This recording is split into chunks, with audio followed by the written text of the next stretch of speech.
আপনি যা দেখছেন সেটা শুধু একটি মুরগি নয়, এটা একটি জীবন্ত সেন্সর যা আলো অনুভব করে চোখ দিয়ে, মস্তিষ্ক দিয়ে, এমনকি মাথার খুলি ভেদ করেও। মুরগির শরীর আলোর প্রতিটি পরিবর্তনের প্রতি সংবেদনশীল। আলো শুধু দেখার মাধ্যম নয়, এটা তার আচরণ, ঘুম, মানসিক অবস্থা, এমনকি ডিম পাড়ার সিদ্ধান্ত নিয়ন্ত্রণ করে।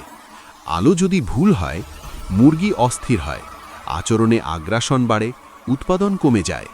তাই মুরগিকে বুঝতে হলে আগে আলোকে বুঝতে হবে। আপনি কি কখনো ভেবেছেন আপনার খামারের আলো মুরগির ওপর কী প্রভাব ফেলছে? আপনার খামারে আলো ঠিক করার সময় কি আপনি মুরগির আচরণ লক্ষ্য করেন?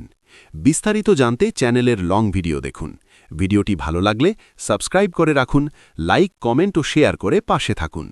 এই ভিডিওটা শেয়ার করুন যাতে খামারিরা মুরগিকে শুধু পাখি হিসেবে না দেখে একটি জীবন্ত ব্যবস্থার মতো বুঝতে পারে।